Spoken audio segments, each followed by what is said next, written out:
La communauté musulmane célèbre ce 20 juillet l'Aïd el-Kébir, encore appelé Tabaski ou fête du mouton. Elle est célébrée cette année dans un contexte sécuritaire difficile au Burkina Faso. Le retour de la paix est la principale intention de prière formulée ce jour par les fidèles musulmans. L'ambiance de la Tabaski vous sera largement servie dans ce 20h. Et parlant toujours de la Tabaski, c'est une fête symbolisée par l'immolation du mouton ou de tout autre animal recommandé par la religion musulmane. Mais quelle signification est accordée au sacrifice de l'animal le jour de la Tabaski? La réponse vous sera donnée dans ce journal par un leader religieux de la communauté musulmane. Et puis au Mali, la fête de la Tabaski a failli être fatale pour le président de la transition. Le colonel Assimi Goïta a échappé à une tentative d'assassinat. Les faits se sont déroulés dans les locaux de la grande mosquée de Bamako. Des détails à suivre dans les derniers instants de cette édition.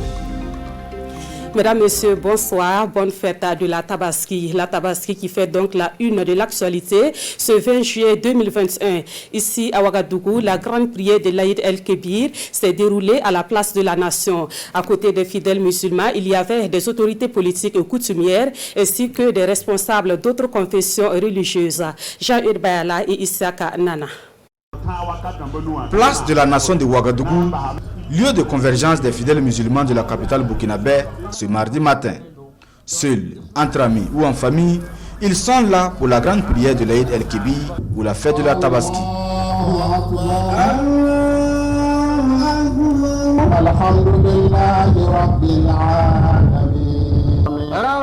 Encore appelée fête du mouton, elle marque la soumission à Dieu du prophète Ibrahim par le sacrifice de son fils Ismaël selon le Saint-Coran.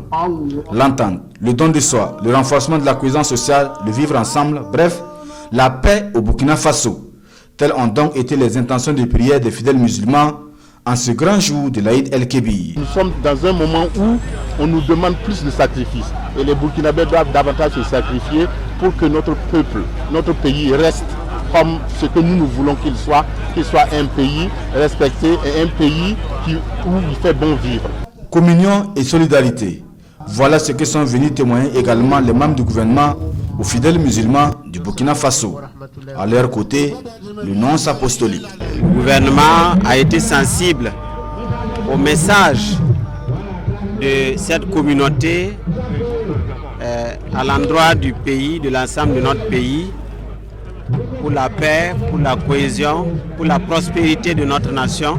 Nous voudrions encore une fois saisir l'occasion de souhaiter aux fidèles musulmans une bonne fête et leur souhaiter encore plus d'unité, de cohésion dans la prière, dans l'imploration à Dieu pour notre pays. Nous sommes tous frères et sœurs de la même famille humaine et c'est très important, un message de solidarité, respect aussi pour les autres communautés religieuses, respect pour leurs traditions et c'est très important pour la coexistence. Pour sacrifier à la tradition du prophète Ibrahim, le mouton est ici immolé par l'imam Abdallah Ouedraogo.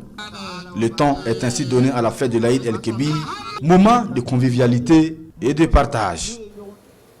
À Dori, dans le Sahel, et comme il est de coutume, c'est sur le terrain communal que les fidèles musulmans se sont retrouvés pour la grande prière de la Tabaski. La célébration se tient dans un contexte où cette région est particulièrement touchée par la crise sécuritaire. C'est tout naturellement que le vœu le plus cher formulé ce jour est le retour de la paix dans le Sahel et partout au Burkina Faso. Bouraï Makabré et Théodore Zoubga.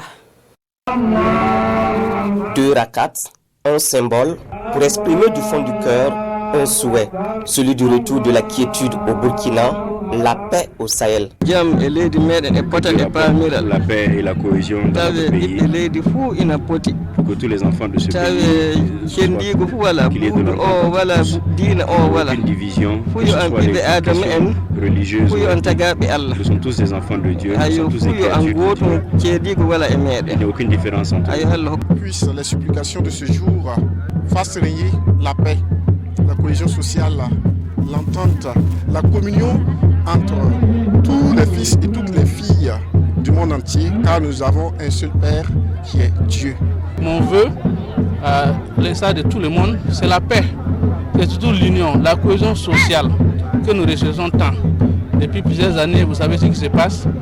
Si ce n'est pas la paix, si ce n'est pas l'union, rien ne peut vaincre le mal que nous avons aujourd'hui. La paix, toujours la paix et encore la paix, c'est le vœu le plus cher que formulent les fidèles musulmans de Dori en cette prière de l'Aïd el-Kébir. Je souhaite une bonne fête de Tabaski à tout le monde. Que la paix revienne au Burkina Faso. Nous formulons le vœu de paix, de santé, d'indulgence et de compréhension à l'égard de tous les fidèles, à l'égard de toute la population du Sénou. Après la prière, la prochaine étape, c'est l'immolation du mouton pour ceux qui en ont, avant qu'il ne passe dans les plats fumants. Et c'était la même ambiance ce matin du côté de Bobo Dioulasso. Dans cette ville, c'est la place Warawara qui a accueilli la grande prière de la Tabaski.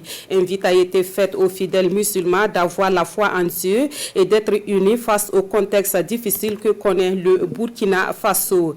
Et le même message a été adressé aux fidèles musulmans de Kaya qui célèbrent la Tabaski cette année dans un contexte sécuritaire difficile qui prévaut dans le centre-nord. Tous ont prié pour un retour de la paix dans la région et partout au Burkina Faso.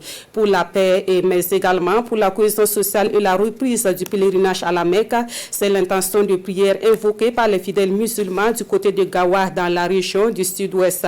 Même ambiance à Dédougou dans la Boko du Monde, où les fidèles musulmans de la ville ont prié pour la paix et le vivre ensemble. Dans les mosquées et les places publiques, ils ont demandé à Allah de préserver le Burkina Faso des attaques terroristes et de la maladie à coronavirus. Après la prière, la fête de la Tabaski s'est poursuivie et se poursuit certainement encore en famille. Les fidèles musulmans passent ces moments dans la solidarité et le partage malgré la modestie des moyens. Une de nos équipes a fait un tour dans quelques familles de la ville de Ouagadougou, Bernard Kombelem et Pascal Kani. Après la prière, place à la fête. Nous sommes dans la famille Bikenga, dans le quartier d'Apoya de Ouagadougou. Les Bikenga ne vivent pas tous à Ouagadougou, mais à l'occasion de la Tabaski, ils sont tous réunis. Chez les Bikenga, la Tabaski se fête ensemble, en famille. Nous sommes allés prier. Juste après la prière, nous avons attendu que l'imam immole son bélier. Nous sommes rentrés en famille et puis nous aussi on a immolé nos 4 béliers, au nom de la famille. En tout cas, ça se passe bien. La fête de l'Aïd el-Kabir. Voilà, très très important dans la religion musulmane. Bon, je suis venu effectivement avec toute ma famille, voilà, pour fêter avec la grande famille. On dit Dieu merci parce qu'on est en bonne santé. Bon, toute la famille va bien, vraiment. On prie Dieu à ce qu'on gagne beaucoup de choses, quoi. La Tabaski, c'est un moment de solidarité et de partage. La famille Bikenga sacrifie à cette tradition musulmane. Sans distinction de religion, voisins, amis et connaissances sont dans l'ambiance de la fête. Ce soir, les frères, eux tous, ils vont se retrouver et puis on va faire la fête ensemble. Il n'y a pas de différence entre musulmans, chrétiens et puis tout. Tout ce qu'on peut dire seulement, c'est que la paix règne vraiment dans notre pays. Même ambiance de fête à quelques encablures de là. Ici à Samandin, les jeunes du quartier ont l'habitude de se retrouver ici. Mais aujourd'hui, l'ambiance est encore plus particulière. C'est une joie immense, on se retrouve vraiment ensemble pour partager vraiment cette joie. Voilà, parce que la fête c'est avant tout un partage. Voilà, donc on se réunit entre amis, entre frères et dans le quartier, vraiment c'est l'ambiance comme vous le constatez. Moi comme ça je suis un chrétien, mais j'ai fêté ensemble avec mes frères comme M. parce que c'est une fête où il faut beaucoup se réconcilier, manger ensemble. Ici, comme dans la plupart des familles burkinabées, cette année, la fête n'est pas aussi grandiose. La situation sécuritaire du pays inquiète. Alors la prière des fidèles musulmans cette année est que le pays retrouve au plus vite sa quiétude pour des fêtes de Tabaski encore plus belles les années à venir. Et c'est également le souhait de ces Burkinabés contraints de passer la Tabaski loin de chez eux. Vous l'aurez compris, nous parlons des personnes déplacées internes qui passent à la fête dans des conditions non souhaitées. Et pour vous donner une idée de l'ambiance de la fête de la Tabaski chez les personnes déplacées internes, je vous amène à Waïgouya, dans la région du Nord. Le reportage est signé Constantin Ouedraogo et Moussaki. Site de déplacés internes du secteur 10 de Waïgouya en séjour de Tabaski. L'entrée du coin est calme. Je suis venue rendre visite à ma copine ici. Comme ce sont des déplacés, on ne peut pas les laisser comme ça. Donc il faut souvent venir causer avec eux. C'est intéressant. À quelques mètres de là, un jeune ambianceur. C'est le DJ du site. Il teste ses appareils de musique pour la soirée. Mais Cédou vient d'arriver de l'aventure. J'ai fêté l'année dernière à Boromo sur un site d'orpaillage, mais c'est dur. Je suis revenu. Ce soir, il y aura le saut ici. Sur ce site, certains déplacés essaient de respecter l'esprit de la fête. Faire la cuisine juste pour la famille. J'ai préparé des sauces pour la famille. On fait dans une situation difficile. Mais Dieu merci, nous sommes en bonne santé. À la place de la nation de Waïgouya, ses fidèles prient pour les déplacés internes. Le sacrifice du mouton fini, l'imam donne ses vœux de l'Aïd el-Kébir de 2021. Nous demandons à Allah la paix au pays, qu'il y ait la solidarité et surtout une bonne saison des pluies. L'imam est ensuite accompagné par ses fidèles dans une ambiance de louange à Allah. Direction les autorités venues assister à la prière. Ces salutations sont signe de la fin de la prière. Les fidèles repartent chez eux pour continuer la partie festive de la Tabaski.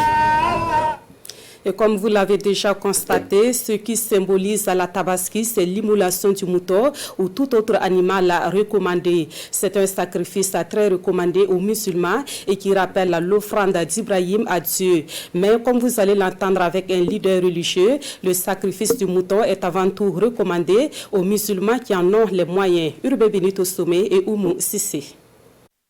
L'immolation d'un bélier ou tout autre animal recommandé, symbole de la Tabaski ou l'Aïd el-Kébir. Une tradition qui célèbre l'offrande d'Ibrahim à Dieu. Le mouton est le symbole fort de cette immolation parce qu'on sait qu'Ibrahim, lorsqu'il a reçu l'injonction d'Allah subhanahu wa ta'ala d'immoler pour Allah subhanahu wa ta'ala son fils unique d'alors, Ismaël alayhi salam, alors quand ils se sont tous résolus à accomplir cette volonté d'Allah subhanahu wa ta'ala, alors Dieu va lui donner en échange donc un bon bélier, donc qu'il va sacrifier à la place donc de son enfant Ismaël alayhi salam. Donc ce symbole est resté, et quand le prophète Muhammad sallallahu alayhi wa sallam a voulu perpétuer cette tradition d'Ibrahim alayhi salam dans la forme achevée de la religion qu'est l'islam, alors il a sacrifié lui-même un bon bélier. Mais d'autres animaux recommandés peuvent être sacrifiés comme le bœuf, le chameau ou la chèvre. Un sacrifice très recommandé aux multiples bénéfices pour tout croyant musulman qui a les moyens de le faire. Ce sacrifice reste une tradition du prophète sallallahu alayhi wa sallam très recommandée. Il a dit le jour donc de la fête, il n'y a pas meilleure œuvre que l'on puisse accomplir sur terre plus que le fait d'immoler une bête pour Allah subhanahu wa ta'ala, parce que chacune de ces poils en fait est une bénédiction. Et l'imam d'ajouter que si l'on n'a pas les moyens d'immoler un des animaux recommandés, pas besoin de s'endetter pour accomplir cet acte de piété. Et du reste, le prophète Muhammad sallallahu alayhi wa sallam nous a rassurés en disant quand viendra des fidèles, c'est-à-dire des croyants après lui, qui ne pourraient pas avoir les moyens de sacrifier une bête, alors lui, il a déjà sacrifié une bête à leur propos. L'animal à sacrifier doit être bien portant et n'avoir aucun handicap. L'immolation se fait après la grande prière de la Tabaski. Une partie de la viande sera distribuée, surtout à ceux qui n'ont pas les moyens, souligne l'imam Bakayoko. Dans le reste de l'actualité, nous parlons tout d'abord de la clôture de la première session ordinaire du Conseil économique et social. La session débutée le 22 juin dernier s'est penchée sur la problématique de la gestion foncière au Burkina Faso. Au terme des travaux, le CES a présenté des suggestions et des recommandations pour une meilleure gestion des terres au Burkina. Des détails avec Issa Kafando et Caroline Ouari. Au terme de 4 semaines de travaux, les conseillers sont unanimes sur le sujet. Il y a urgence à apporter des solutions à la problématique de la gestion des terres au Burkina, aussi bien pour le milieu urbain que pour le milieu rural. De façon spécifique, les conseillers formulent 4 recommandations relatives à la relecture de la loi portant promotion immobilière au Burkina, la mise en place d'une autorité de régulation du foncier et de l'immobilier, l'institution d'une taxe sur les superficies non exploitées en zone rurale, le retrait des espaces non exploités des zones industrielles. Des recommandations pour contrer un phénomène décrié par les populations. Au cours de nos échanges, beaucoup se sont inquiétés de l'ampleur de la spéculation foncière et du bradage des terres dans notre pays. Il est ressorti, comme cela vient d'être mentionné dans le rapport de synthèse, que ce phénomène résulte en grande partie des insuffisances liées aux textes juridiques, la non-application des textes, la faiblesse de l'autorité de l'État, l'incivisme de certains acteurs, et j'en oublie. L'intervention du Conseil économique et social se situe également dans une logique de prévention des intérêts des générations futures, tout en appelant à la résolution d'une problématique déjà présente. Vous vous rendez donc compte que la bombe foncière, tant qu'elle est d'actualité et est menaçante. Le Conseil économique et social estime qu'il faut donc agir conséquemment dans l'intérêt du plus grand nombre avant que cela ne soit tard. Contribuer à réduire, voire éliminer la spéculation autour du foncier au Burkina, cette session du Conseil économique et social voudrait avoir joué sa partition. Au ministère de la Santé, la lutte contre le Covid-19 se renforce avec du nouveau matériel médical. Il s'agit d'un don du Royaume de l'Arabie Saoudite pour un montant de plus de 500 millions de francs CFA. C'est le premier responsable du ministère de la Santé qui a réceptionné le matériel au cours d'une cérémonie tenue hier à Ouagadougou. Nous voyons cela avec Rasmani Zoundi et bienvenue Itaossa. Dans la riposte contre le Covid-19, le Royaume d'Arabie Saoudite réaffirme son engagement à rester aux côtés du gouvernement burkinabé. Des consommables médicaux et des équipements pour renforcer le dispositif en place. Ce don qui est le deuxième don après un premier lot d'équipements médico-techniques et de réanimation. Et aujourd'hui, nous recevons des consommables. Nous apprécions fort ce don qui témoigne donc de la qualité des relations qui lient nos deux États. Et nous avons saisi l'occasion pour exprimer tous nos remerciements à son Excellence, Monsieur l'ambassadeur d'Arabie Saoudite au Burkina. Le don est composé d'équipements médico-techniques et de consommables. Vous avez des gants, vous avez un certain nombre de consommables dont on a besoin. Un don évalué à plus de 500 millions de francs CFA qui traduit l'excellence des relations de coopération entre le Royaume d'Arabie Saoudite et le Burkina Faso. $1 million américains avec un matériel pour notre ami au Burkina Faso contre les pandémiques de Covid-19. L'aide de l'Arabie Saoudite pour notre ami au Burkina Faso et notre frère va continuer. Et il était toujours l'aide de le Royaume d'Arabie Saoudite et de le roi d'Arabie Saoudite via le centre de roi Salman Ben Abdelaziz pour les humanitariens et l'aide de l'extérieur. Dans le cadre de cette coopération sanitaire, un premier lot d'équipements a été reçu au mois d'avril dernier et il s'agit de matériel composé entre autres de respirateurs. Cet autre soutien va à l'endroit des personnes déplacées internes de Koutbango dans la commune de Boussouma, province du San-Matenga. C'est un soutien composé de vivres et de vêtements destiné à plus de 1700 PDI. La personne qui a laissé parler son cœur est le Lalé Nabat Tigré. Nous suivons la cérémonie de remise dans ce reportage de Amadou Ouedraogo et Chaka Ouedraogo. Le Narlu Nabat Tigré vole au secours des personnes déplacées internes de Koutbango dans la commune de Boussouma. Il leur a offert du riz, du maïs et des vêtements. Pour les donateurs, c'est un devoir dont tout Burkinabé doit s'acquitter pour réconforter ces personnes en détresse. C'est un acte de solidarité et vraiment qui est notre devoir à tous d'exprimer au quotidien pour lever les difficultés parce qu'il y a des situations où seul vous ne pouvez pas faire face. Mais avec la solidarité, tout est possible, tous les verrous, toutes les difficultés peuvent être levées par la solidarité. C'est au total 6 tonnes de riz et 11 tonnes de maïs qui ont été offertes aux 1735 déplacés vivant sur ce site. Les bénéficiaires témoignent leur reconnaissance au ministre du Mongo Naba, venu soulager leur peine. Nous remercions beaucoup le Lalou Naba Tigré. Son geste nous va droit au cœur. Nous étions vraiment dans le besoin. Que Dieu lui rende au centuple. Le Lalou Naba Tigré a saisi cette opportunité pour encourager ces personnes en difficulté. Il les invite à garder espoir, car c'est ensemble qu'on pourra vaincre l'ennemi.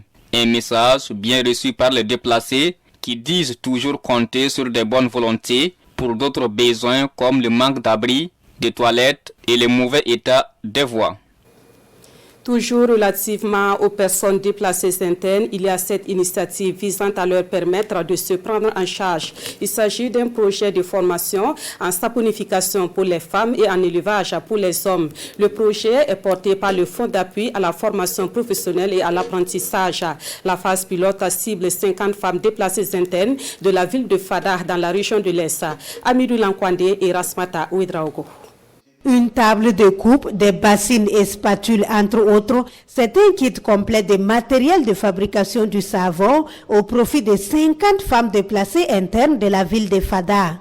Un don du Fonds d'appui à la formation professionnelle et à l'apprentissage FAFPA pour répondre aux besoins de réinsertion socio-économique des personnes déplacées internes. Nous sommes venus échanger effectivement avec un grand nombre de personnes déplacées internes qui ont eux-mêmes effectivement ciblé effectivement les secteurs vers lesquels ils souhaitent être accompagnés. Et c'est ce qui a été fait avec une phase pilote de 50 femmes. Nous sommes heureux parce qu'on va contribuer à une certaine réinsertion socio-économique de ces femmes. Cette remise des kits de saponification intervient après 10 jours de formation en technique de fabrication du savon.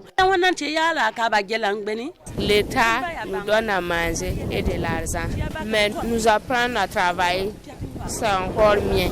On va pouvoir nourrir nos enfants avec ce travail. Nous les remercions beaucoup. 50 femmes sorties d'une situation de pauvreté, c'est un acte salutaire pour le département de la jeunesse qui a en charge les questions d'emploi et d'insertion socio-économique de la population burkinabé en général. Avec ce qu'elles ont, il n'y a plus rien à attendre pour se lancer dans le métier de la saponification. Et ces femmes déplacées internes issues de la Kompienga, de la Komondiari et du Gourma émettent ici le vœu de s'organiser désormais en association.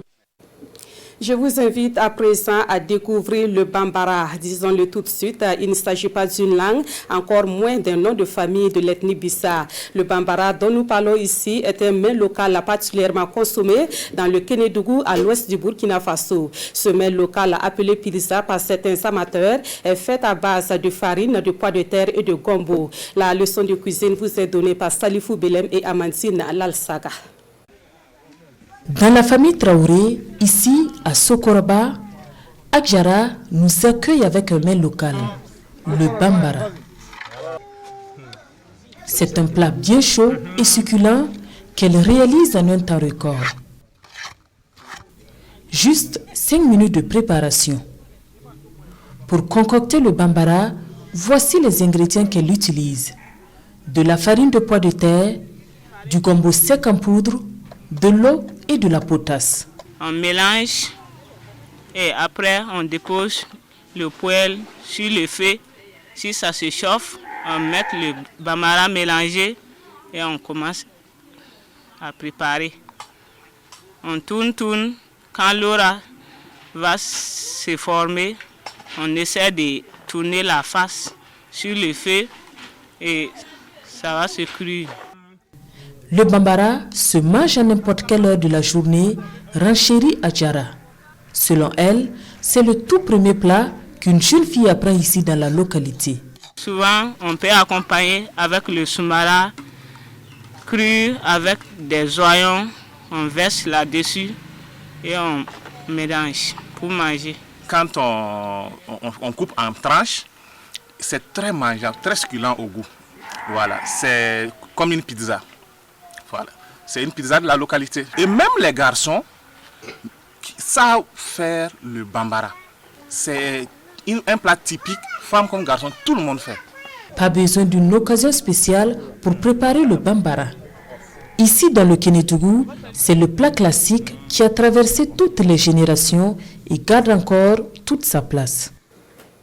Nous revenons dans la capitale pour un mot de cinéma dans ce journal. Je vous invite en salle pour voir quelques séquences du film intitulé Les Nouveaux Riches. C'est un long métrage du réalisateur Abdoul Bagué. Dans le fond, le film interpelle la jeunesse sur les comportements à adopter face à l'argent, surtout s'il est acquis de manière fortuite. L'avant-première du film s'est déroulée hier soir au ciné Burkina. Moussa Ouedraogo et Issa Kanana. Les Nouveaux Riches. Le dernier né du réalisateur Abdoul Bagué. Ce 7e long métrage du jeune réalisateur burkinabé est co-réalisé par Nathalie Tandia. À travers ce film, les deux réalisateurs invitent la jeunesse à adopter de bons comportements quant à la prise de certaines décisions dans la vie. C'est un film qui compte l'histoire de deux cousins qui ont ramassé par hasard un jour un sac rempli d'argent, 200 millions, mais cet argent appartient à un dealer de drogue. Et celui-là a perdu de l'argent avec lequel il devait faire un deal. Le sommet de retrouver cet argent au péril de sa vie. Mais malheureusement, ces deux cousins ont commencé à dépenser l'argent par tous les moyens, à des choses futiles. Et leur vie est en danger et la vie aussi du dealer qui est chargé de retrouver cet argent est également en danger. C'est la police. C'est qui bouclier Zoumana? Les Nouveaux Riches, c'est un long métrage d'1h43. Un film qui tend la perche à des jeunes comédiens.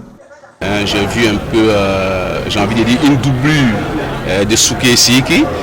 Donc je pense que c'est le rôle aussi du réalisateur de mettre en avant de nouveaux talents. Et pour moi, ce film-là a une histoire donc, qui rassemble les gens. Et quand l'histoire rassemble les gens, vous voyez que c'est le cinéma qui nous parle. Et je pense que c'est ce qui explique un peu le succès, parce que vous avez vu qu'avec un prix moyen, la salle était pleine. Et je pense que c'est des films à encourager. Nous avons travaillé dans une ambiance familiale. C'est vrai qu'il y a eu de nouveaux visages, mais la plupart des techniciens et acteurs pour ce projet, je les connaissais déjà, donc ça a été assez simple pour moi. C'était pas très simple, hein, mais quand même c'était assez... j'ai joué de façon aisée. Après Ouagadougou, les réalisateurs entendent projeter le film dans d'autres villes du pays et même à l'extérieur. Mais en attendant, Les Nouveaux Riches restent à l'affiche au Ciné Burkina du 19 juillet au 1er août prochain.